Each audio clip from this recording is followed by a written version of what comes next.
Pain Hustlers. Stars Emily Blunt.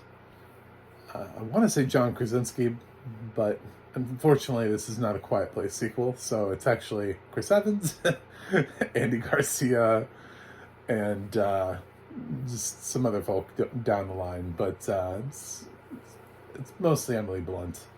And it's loosely based on how fentanyl came to be.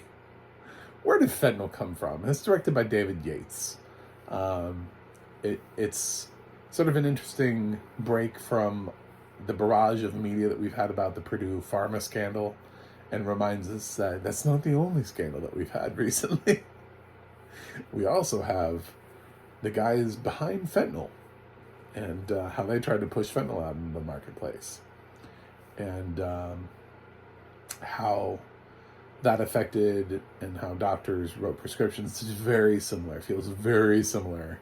If you've seen Dope Sick or Painkiller, this will feel very similar to stuff you've already seen before. It's amazing, the parallels, but it's not Purdue. It is not a Purdue Pharma movie.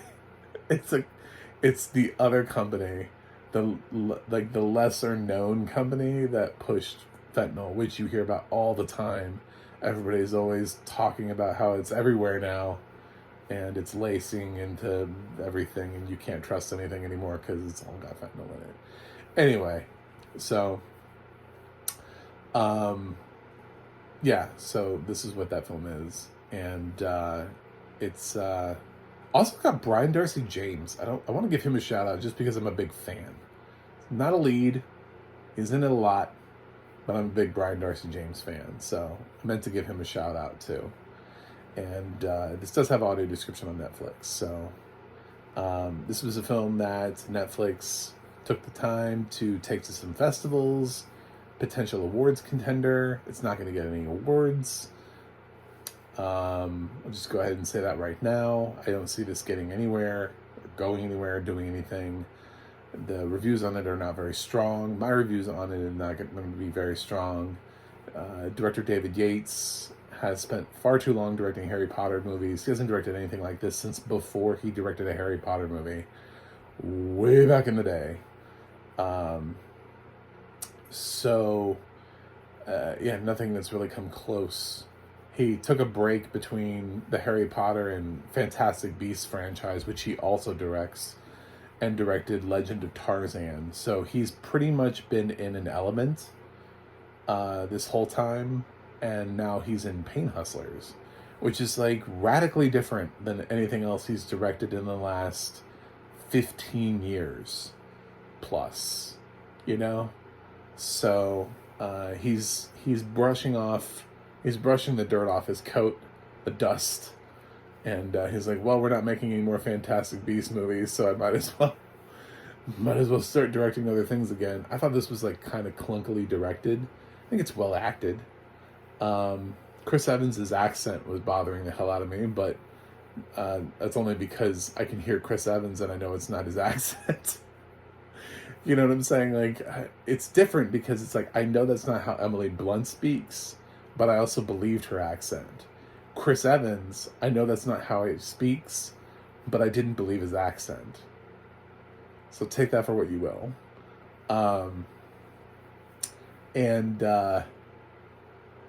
Emily Blunt plays a struggling mother of a child who we will, in the movie, learn has a medical condition, which will fuel Emily Blunt's fire to get out there and make money doing this job that we now all know sucks, but she doesn't know it sucks at the beginning. To be fair, when she's recruited at the top of the film, she's a stripper, and Chris Evans is the one that works for the company. And he offers her a job, not really thinking too much about it, just trying to like impress a stripper. And then she actually takes him up on it because she needs money and she needs a better life. And, you know, she's got to provide for her daughter and all this kind of stuff. So she shows up. She does not have the job qualification. She's a high school dropout. he rewrites her resume so that way his boss, played by Andy Garcia, will actually take her seriously. And they, yeah, she ends up passing as being like PhD educated in a matter of seconds. She goes from being a high school dropout whose last job was stripping to, yep, I have a PhD in biological science. And I think that a lot of that comes from the fact that we cast Emily Blunt. I feel like a person who actually came from this background and from this history would have had a really hard time passing for that. But that's just me. I think that's way too big of a leap. Somebody would have asked her a question about, I don't know, anything, and she wouldn't have been able to answer it. Not in the span of time that they give her in this film. She literally goes from like an interview with Chris Evans to like the interview with Garcia, and I mean, one question would have revealed immediately that she had no college education. As a matter of fact, I'm surprised that her grammar is so solid in this film and doesn't give her away. As a Floridian, I'm personally just, every time we make these damn things and everybody just keeps coming to Florida for pain meds, I'm just like, man, this is a great state. This is a great state that we came from here. We got a lot of things going on here. So, yeah, fentanyl was created in Florida from a Florida pharmaceutical company. So, yep. So definitely keep looking to Florida to lead the nation. That's what we should be doing.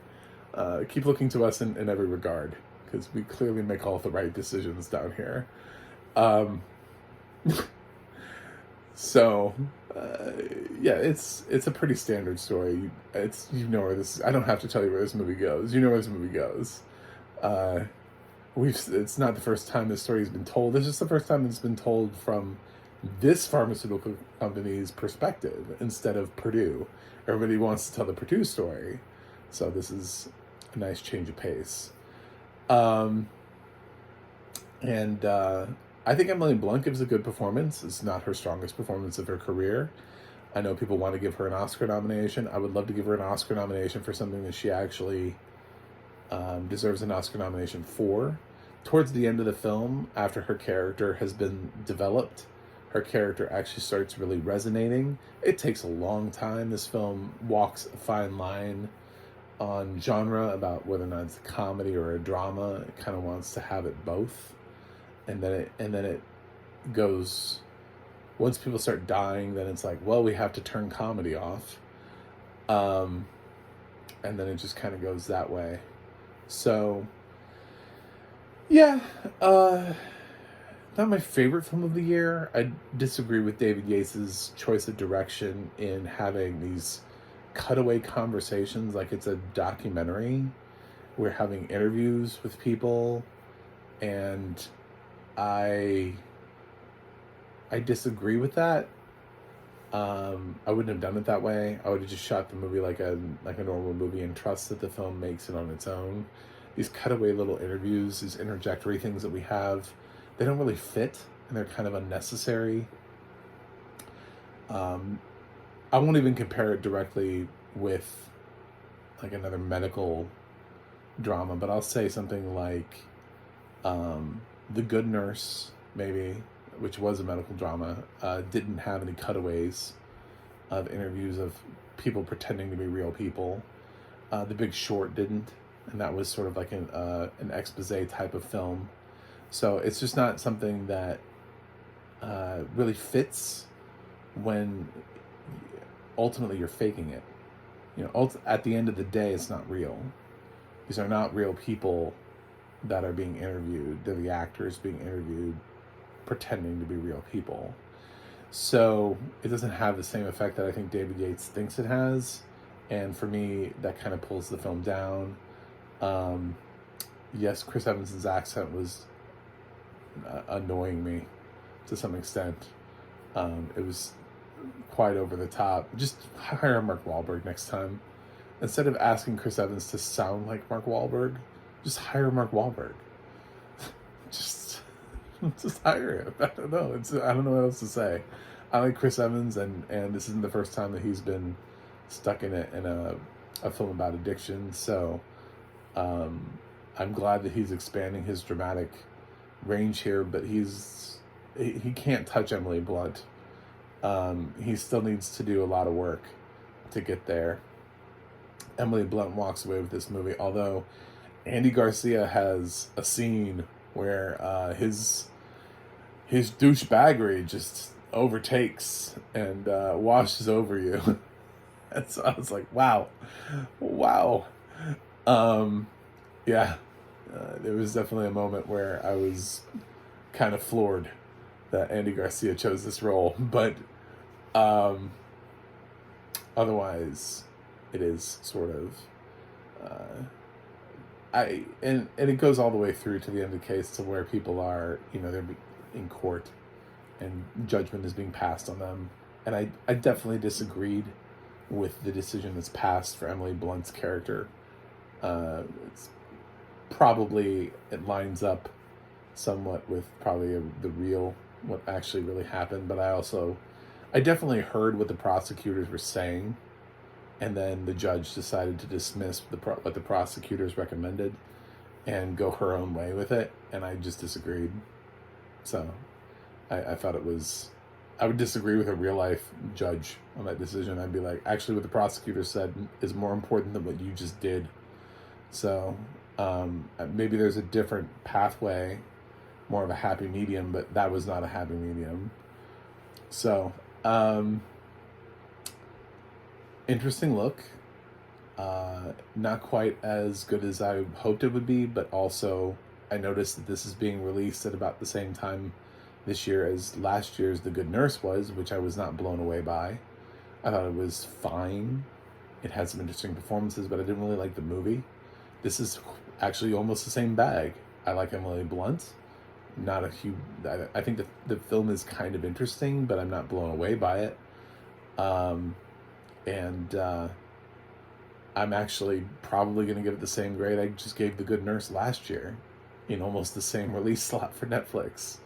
So I'd be shocked if this got any awards attention. But then again, I said the same thing, and then Eddie Redmayne appeared other places. The categories are way too strong this year. Last year was different with supporting actor. This year, I just don't know how Emily Blunt could possibly get into a Best Actress race with all the performances that are already on the list. I just don't see that happening. And I would be flabbergasted if anything else from this film got recognized other than Emily Blunt. So, audio description wise, it was a narrator I wasn't familiar with. But it is written by Liz Gutman, so it's written well. And it's unfortunate, though, that narration style, that it has to deal with the cutaway, talking head type thing, even though it's not a documentary. But they still make the best use of their time. The narrator's voice was a little too upbeat for me. It's a weird voice for this film. It's a weird tone. I'm not going to say it's just absolutely the worst choice in the world, because this film tonally doesn't really know whether or not it's a comedy or a drama to begin with. But this guy seems way more in the comedy / family movie genre. And for the material that they're talking about, and when people start dying from fentanyl, he just becomes the wrong narrator. There are sections of this film where he's too upbeat to be the narrator for this film. If this was a straight comedy, maybe. And that's why in some scenes I think I can see why they would choose him, because some of it is presented in a humorous way. This film tonally has absolutely no idea what genre it is for a while, but it's pretty clear by the end of it that you have to have somebody who's a little bit more neutral and who sounds a little bit more serious handling the subject matter, because people really died, and he sounds way too upbeat about it. So I would have picked a different narrator. So sorry, new guy. It's not that I don't hate you because you're new. I don't even hate you. I think you should be doing family movies / comedies, like comedies, like obvious comedies.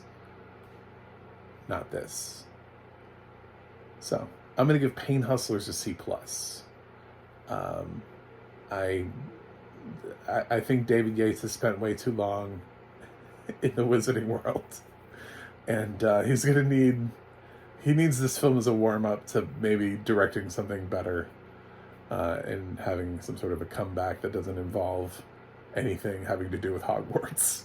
So that's it. Thanks for watching. Please click subscribe. I'm so close to breaking 200. And I have a website, MacTheMovieGuy.com. You can follow me on X, Threads, or Instagram at MacTheMovieGuy. You can go to the audio description project, adp.acb.org. It'll let you know what has audio description, where you can watch it. And you can go to the Adna.org. That's the ADNA.org. It'll let you know who's narrating your favorite films and television series. That's it for me today. I will watch something else and see you guys on the other side.